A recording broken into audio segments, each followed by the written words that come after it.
Seedeprobleemid, mao saladused, tunnused, põhjused ja nõuanded.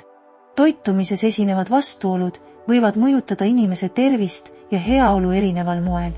Siin on ülevaade mõnedest levinud toitumisalastest vastuoludest ja nende mõjust organismile, keskendudes mao happesuse tasakaalule. Mao alahappesus. Mao alahappesus tähendab, et mao mahlas on liiga vähe vesinikloriidhapet. Tuntakse ka kui hüpoklorhüüdriat. Viitab olukorrale, kus maos ei toodeta piisavalt soolhapet. Mao alahappesuse ehk hüpoklorhüüria tundemärgid võivad varieeruda sõltuvalt inimesest ja alahappesuse astmest. Mõned levinumad sümptomid, mis võivad viidata mao alahappesusele: seedehäired ja puhitus. Toidu aeglane või ebapiisav seedimine võib põhjustada puhitust, kaase ja ebamugavustunnet maos pärast söömist. Tulemuseks võib olla seedimata toit väljaheites, täiskõhutunne. Toidu aeglane seedimine võib põhjustada püsivat täiskõhutunnet, isegi mitu tundi pärast söömist. Kõrvetised ja refluks. Iroonilisel kombel võivad mõned inimesed, kellel on mao alahappesus, kogeda kõrvetisi. See on tingitud sellest, et madal happesus võib põhjustada söögitoru alumise sulgurlihase lõtvumist, võimaldades mao sisu tagasivoolu söögitorusse. Vitamiinide ja mineraalainete puudused. Mao alahappesus võib häirida toitainete, eriti B12 vitamiini, raua, kaltsiumi ja magneesiumi imendumist, mis võib viia puudulikkuseni. Valgurikka toidu seedimisraskused. Valgud nõuavad seedimiseks piisavat hulka maohapet. Kui maohappe on madal, võivad tekkida seedeprobleemid pärast valgurikka toidu söömist. Toitainete malabsorptsioon. Lisaks vitamiinide ja mineraalainete puudusele võib alahappesus põhjustada üldist toitainete imendumishäiret soolest, mis võib omakorda viia kehakaalu languse ja üldise toitumisseisundi halvenemiseni. Sagedased seedetrakti infektsioonid. Maohape toimib barjäärina patogeensete bakterite ja viiruste vastu. Madal happesus võib suurendada riski seedetrakti infektsioonidele. Väsimus. Toitainete imendumise häired võivad põhjustada kroonilist väsimust ja energiapuudust, kuna keha ei saa toidust piisavalt energiat. Naha ja küünte probleemid. Vitamiinide ja mineraalainete puudused võivad avalduda ka nahaprobleemide, akne, psoriaasi ja küünte haprusena. Uuringud on näidanud ka alahappesuse seost astma ja kehvveresusega. Mõned peamised tegurid, mis võivad viia alahappesuse tekkeni. Vanusega seotud muutused. Vananedes võib maohappe tootmine väheneda, mis on üks levinumaid alahappesuse põhjuseid vanemate inimeste seas. Helicobacter pylori nakkus. See bakter võib põhjustada mao limaskeste põletikku. Gastriiti, mis pikema aja jooksul võib kahjustada mao seinarakki, vähendades soolhappe tootmist. Pikaajaline ravimite kasutamine. Teatud ravimid, näiteks protonpumba, inhibiitorid ja H2 histamiini blokaatorid, mis on ette nähtud kõrvetiste ja gastroesofaageaalse reflukshaiguse raviks, võivad pikaajalisel kasutamisel vähendada maohappe tootmist. Autoimmuunhaigused. Autoimmuunne gastriit on seisund, kus immuunsüsteem ründab ekslikult mao limaskeste rakke, mis võib viia soolhappe tootmise vähenemiseni. Kirurgilised sekkumised. Mõned mao- või sooletrakti operatsioonid nagu osa mao eemaldamine, gastrektoomia, võivad mõjutada maohappe tootmist. Kroonilised stressiseisundid. Stress võib mõjutada seedetrakti tööd ja soolhappe tootmist, põhjustades aja jooksul alahappesust. Toitainete puudused. Teatud toitainete nagu tsink ja B-vitamiinid, eriti G12 vitamiini puudus, võib mõjutada soolhappe tootmist maos.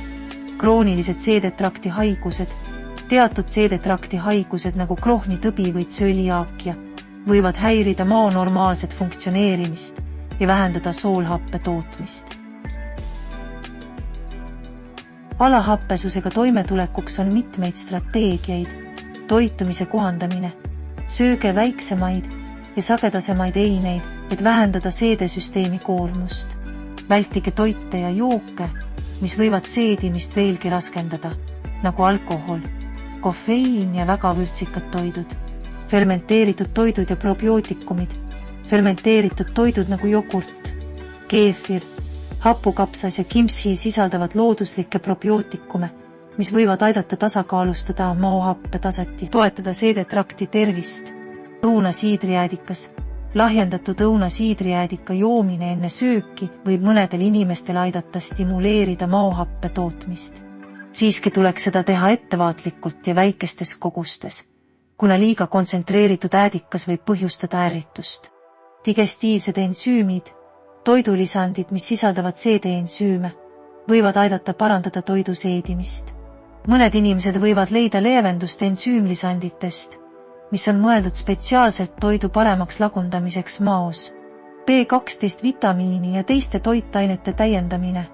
Kuna mao alahappesus võib häirida teatud toitainete nagu B12 vitamiini, raua ja kaltsiumi imendumist, võib osutuda vajalikuks nende toitainete lisamine toidulisandite kujul. Elustiili muutused, stressi vähendamine läbi lõõgastusmeetodite nagu meditatsioon, jooga või sügav hingamine võib samuti aidata leevendada mao alahappesuse sümptomeid. Mao ülehappesus, tuntud ka kui hüperaglüüria, viitab olukorrale, kus maos toodetakse liiga palju soolhapet. Mao ülehappesus ehk hüperklorhüüria sümptomid võivad varieeruda, kuid siin on mõned levinumad tundemärgid, mis võivad viidata liigsele maohappele. Kõrvetised. See on üks levinumaid mao ülehappesuse sümptomeid, mida iseloomustab põletav tunne rinnaku taga. Kõrvetised tekivad, kui maohappe satub söögitorusse. Valu või ebamugavustunne maos. Ülehappesus võib põhjustada valu või raskustunnet maos, eriti pärast söömist. Happeline maitse suus.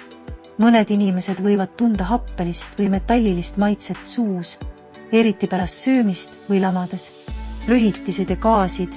Liigne maohappe võib põhjustada sagedasi rühitisi või gaase, mis võivad olla ebamugavad või valulikud. Iiveldus. Ülehappesus võib tekitada iiveldustunnet, mõnikord isegi oksendamist. Neelamisraskused. Mõnel juhul võib ülehappesus põhjustada neelamisel ebamugavust või valu. Söögiisu kaotus.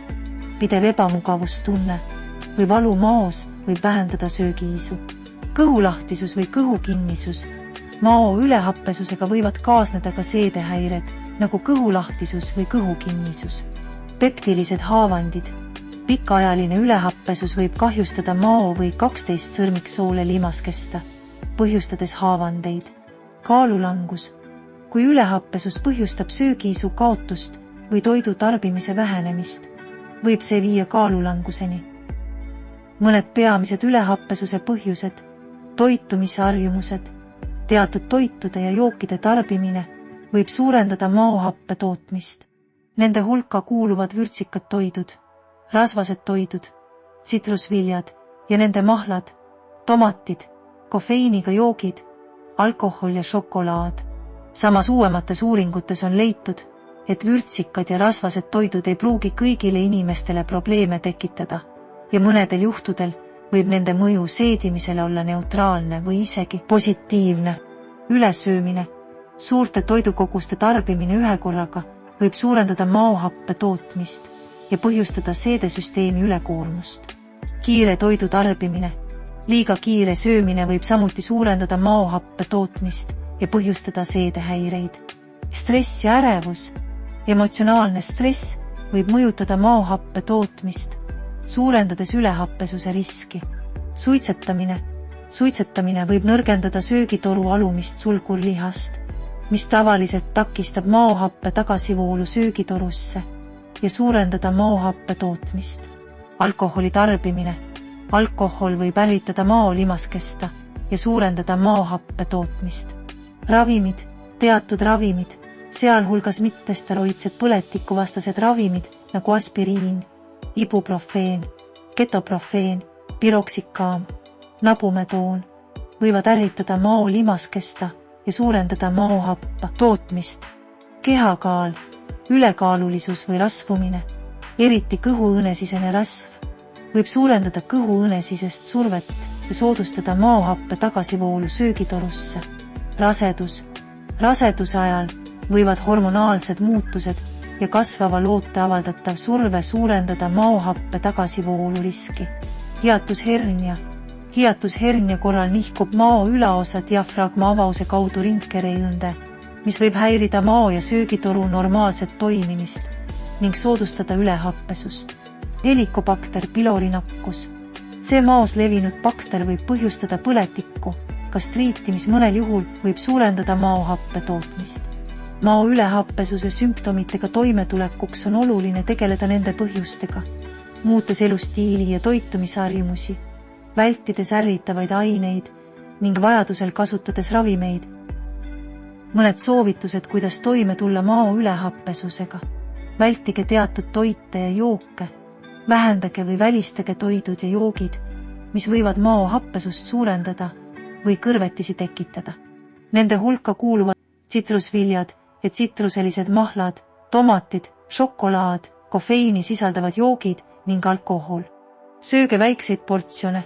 Suured toidukorrad võivad suurendada maos happesust.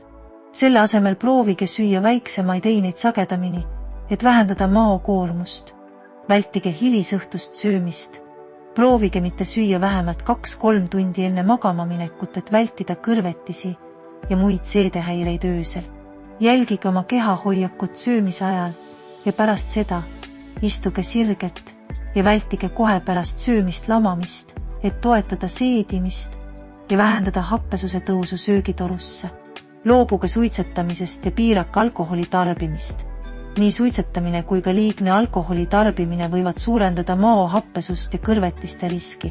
Kaalu kaotamine, kui teil on ülekaal, võib kaalulangus vähendada kõhuõõnesisest survet ja seeläbi kõrvetiste esinemist. Stressi juhtimine. Stress ja ärevus võivad suurendada mao happesust. Proovige lõõgastumistehnikaid nagu meditatsioon, jooga või hingamisharjutused, et leevendada stressi mõju teie seedesüsteemile. Pöörduge arsti poole, kui kodusel ravil ei ole mõju või kui teil esineb sagedasi kõrvetisi, neelamisraskusi või kroonilist valu rinnus, tuleks konsulteerida arstiga. Mao ülehappesuse korral on oluline mõista ja jälgida, millised toidud või elustiili harjumused võivad teie sümptomeid halvendada ning teha asjakohaseid muudatusi oma igapäevaelus. Vaata ka videot. Kas munad võivad tappa? Jaga julgelt oma kogemusi kommentaarides või kui sul on küsimusi, siis aitame kindlasti vastust leida. Head tervist!